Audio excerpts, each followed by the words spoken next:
I sort of think all things are on the table. And I think it's really, to me at least, it's going to boil down to what Steph told Vrabel and how believable it was. But my guess would be the reason he wasn't at practice the other day might be because Mike told him to stay away. And maybe they're sorting through everything now. I came to this show yesterday with the not opinion, but the knowledge of that it is on the table, that it is being thought of. And it's not just the boat. It's not just the boat. There's some other things that I've heard. That's all. That puts some things in question. Are you all in? Are you all in here? All right, here we go. So he gestures with his mouse, and is that what that is? Do you hear that noise? The clicking? That was the clicking? He's got the mouse in his hand, and he just keeps picking it up and hitting the desk with it. It sounds like... And I watched it in real time, and I thought to myself, this clip is going to be replayed again at some point, and in the background, we are going to hear the mouse slamming into the desk several times. You're going to have video. And now I can't unhear it. Yeah, video editors are going to be exporting those social clips and be like, you know what? There must be peaking. There's some sort of clicking thing going. Yes. No, that's this. That's just the mouse being picked up and slammed back down onto the desk. Welcome. Why? I this don't is how know. we're doing it tonight. I can't tell you. I can't tell you. That's what it is. Inside the biz. Miss me? But the clip's going to be played over and over for good reason. What's your reaction to that? And Scott Zolak saying it's, you know what my gut is telling me on this, and that's a healthy-sized gut. I would say this feels like a test balloon. What are you guys doing? If you're going to cut him, then cut him. What are you waiting for? If you didn't have the conversation yet, if Mike Vrabel already talked to Stefon Diggs, he already knows what the answer is. If he had to tell him to stay away, then they were already talking and they've had that conversation about the video. So they're going to screw around for 4, 5, 6 days, wait a week, and then cut him. He'd be gone already. He's not going anywhere. Yeah, this is just to see take the temperature and see how pissed people would be if they did cut him. And I don't think anyone's calling for them to move on from Stefon Diggs. Yeah, Mike Vrabel does not strike me as a half measures guy, and I think that after the conversation around the Gerard Mayo-led Patriots, where like, hey, who's in charge here? Like, are they making hard decisions, doing any of these things? If the first time they're faced with a player kind of misbehaving, do you really think that Mike Vrabel would sit down Stefon Diggs and say, I need a few days to think about this? I don't think so. So I agree with that, and I don't know if it's as simple as they go to Zoe and they go to Breer and say, hey, float this out there, but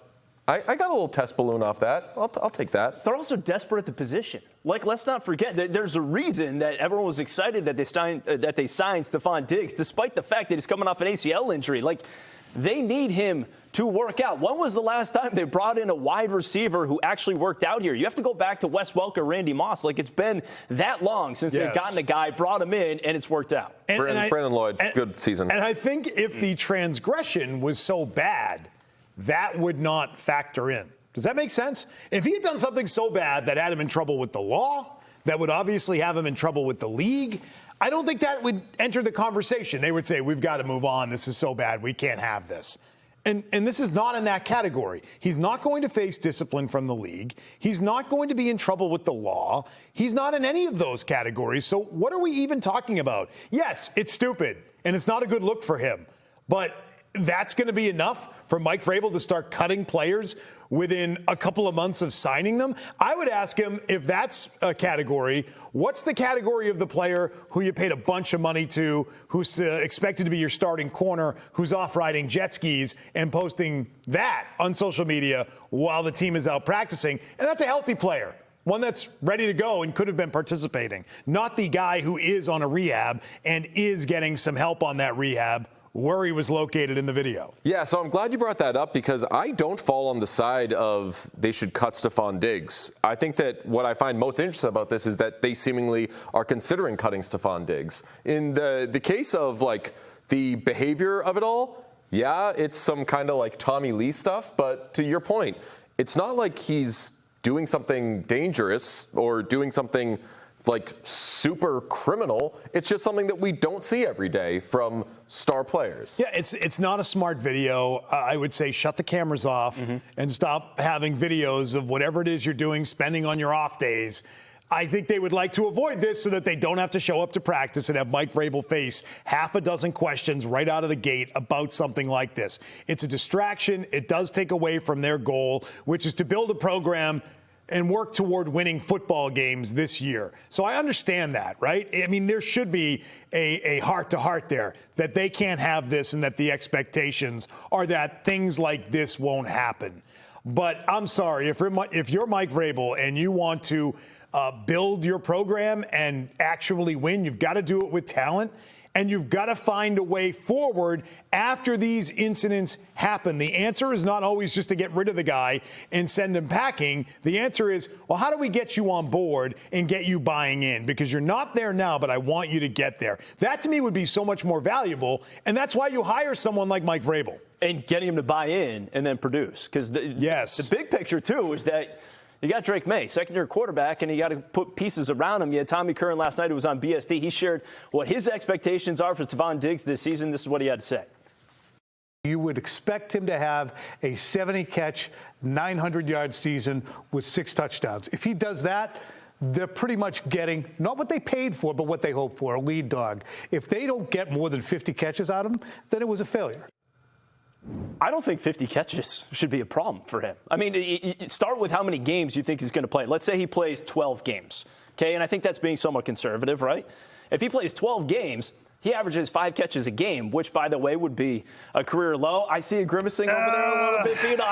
You know, 12 times 5 is 60. I think he should be in that neighborhood. I'm just not banking on him for 12 games, right? He's a guy in his 30s. He's coming off an ACL. I know that we're all hopeful that he'll be ready for week 1. I don't know that he's going to be ready for week 1. And I think that they would be wise to be a little bit more cautious with this if you really want him contributing and you have plans of being a playoff team at the end of this regular season. I would make sure that he's a full go before you put him out on the field in September.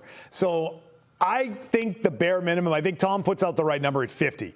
50 and 5 scores is what I want to see. You've got to understand, there's an overpay that was involved with Stefon Diggs here to some degree.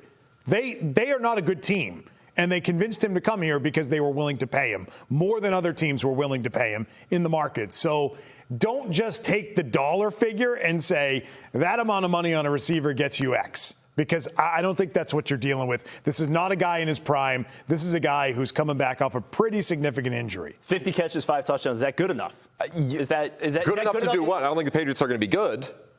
Where do you have them at? Since we haven't talked to you in a while, I haven't taken your temperature on this in a while. I mean, better, but I don't think that they're going to be a playoff team. Can you give me a number? Can you be a win total? Yeah, I give you 7. Can I give you 7 wins? I would hope. Is that low? I'm hoping for more than 7. That's low for you? 7 feels like it's on the lower end of the scale by most people. I mean, including Stefon Diggs, even if he's healthy, I have questions about their receivers anyway, and you still should, which goes back to the Stefon Diggs of this all. Like, if he's healthy, obviously, and even slightly motivated, he's got to understand there's no better situation for him to clearly be the lead dog. So if he's healthy, yeah, I would hope he's able to reel in 50 catches and 5 scores. That seems conservative. It does. And it gets back to it. I mean, and Curran threw out the other number there as well, the 70 catches. He gets the 70 catches. I think that it gets back to a team you're talking about, Beetle, that could contend for a playoff spot, right? I mean, that number is more in that ballpark. Yes, lines up with that. But I think this week proves that there are real concerns about what they've built to this point.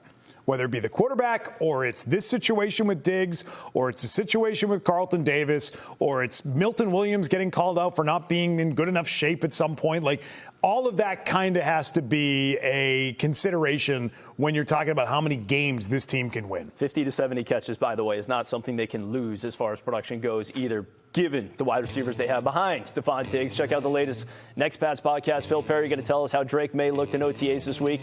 He has the latest on the Stefon Diggs situation as well. You can scan the QR code on the screen or find it on your favorite podcasting app or on YouTube.